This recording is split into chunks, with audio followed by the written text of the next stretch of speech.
Hello everyone, this is Nutan Disha Choudhari pursuing MSc Ed Physics course from Regional Institute of Education, Mysore. In this video, I will be explaining top-down approach used for synthesis of nanomaterials.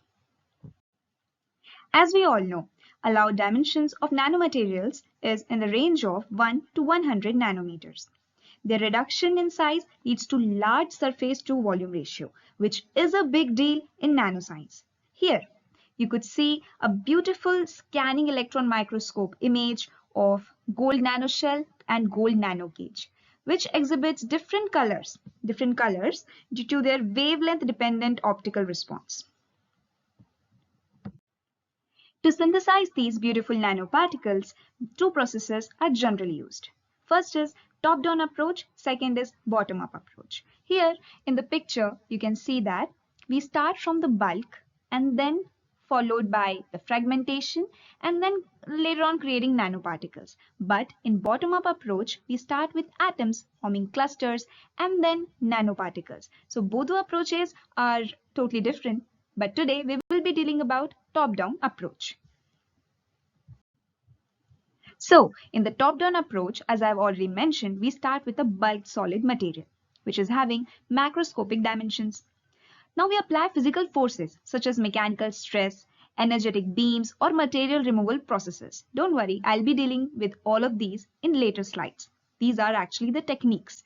Now after that, bulk material undergoes repeated fragmentation and patterning to reach nanometer scale dimensions, and that's how we obtain nanoparticles out of this approach. Now let's have a quick overlook about the four top-down techniques. First is ball milling. In ball milling, bulk material is crushed using rotating milling balls.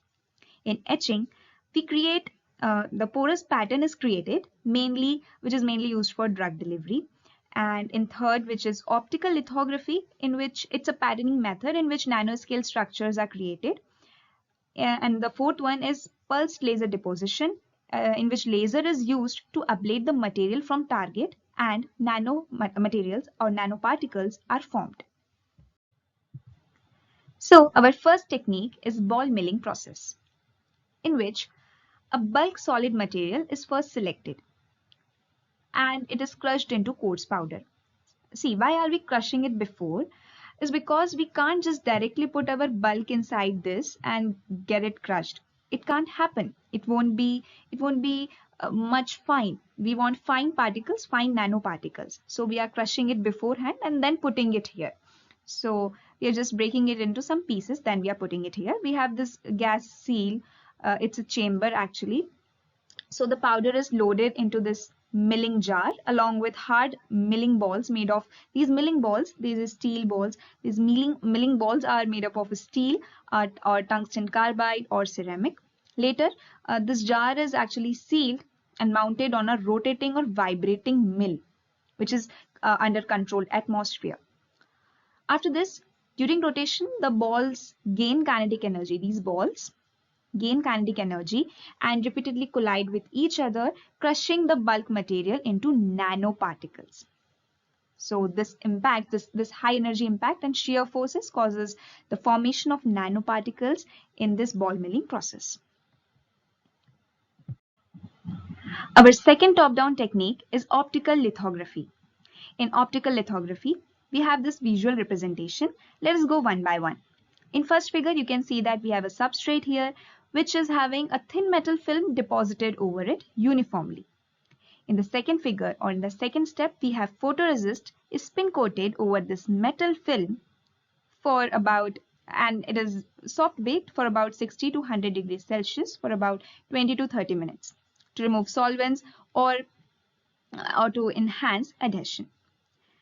You may wonder, what is this photoresist? Photoresist is nothing but a light sensitive coating. There are two kinds of photoresist, positive photoresist and negative photoresist. Positive photoresist removes light exposed part.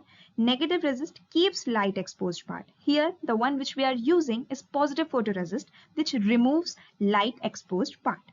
Now we are aligning this photomask. We are aligning this photomask with the substrate and it is exposed to UV light, causing photochemical changes.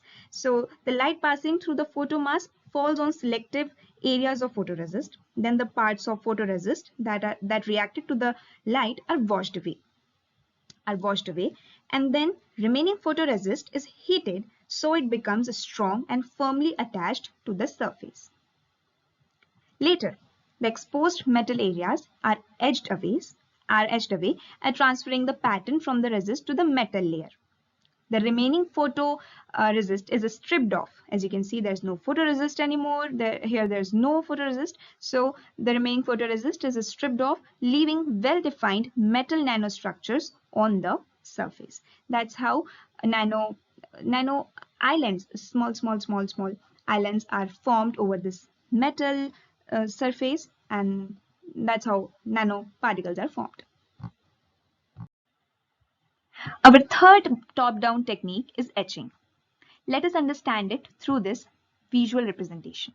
First, consider these purple balls as metal nanoparticles and this gray surface as silicon surface.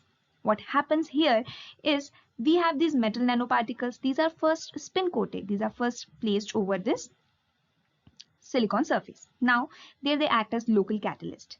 Then this is sampled out and it is immersed in an HF-H2O2 etching solution. And then at the metal silicon contact point, what happens here is silicon starts chemically oxidizing and dissolving. So this dissolution causes silicon beneath the metal particles to be etched downwards. So these metal particles, these purple metal particles are etched downwards, and that's how pores are created. So porous silicon nanostructure is formed using this etching process, which is really useful for drug delivery techniques or etc. So this is how etching works. Coming on to the fourth technique, which is pulsed laser deposition. Here we have a chamber. You can see here it is a stainless steel vacuum chamber. First of all, why vacuum? Vacuum is required to avoid collision with other gas molecules or contamination. So that's why we use vacuum here. Now the process goes like this.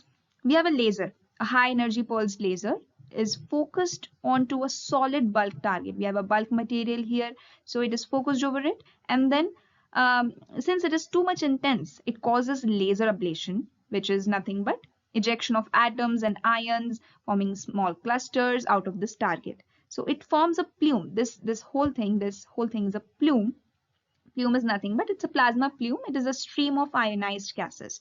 So it is then cooled away while it passes through. It is cooled away and it undergoes collisions. Cooling and collisions lead to the formation of nanometer scale structures or clusters. These clusters and atoms reach the substrate.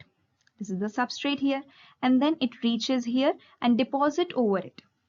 Here we have a heater, which again make it really firm and strong to be streaked over this substrate, and that's how we obtain nanoparticles. Later we extract from this. So that's how this happens, and nanostructures or nanoparticles are formed. So till now we have learnt about 4 main top-down techniques to synthesize nanomaterials.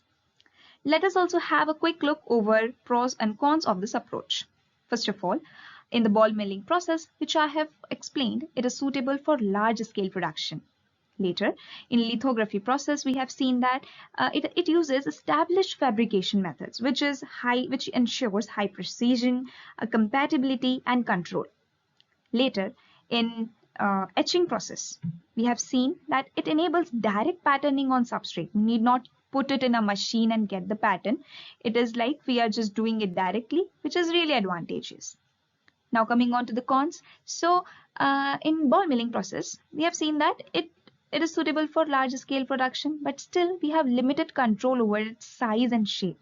We can't have designed or uniform or tuned shapes. So that is one limitation. Then again in ball milling process, surface defects may be introduced. Even in etching process, there could be metal loss or material wastage due to removal processes.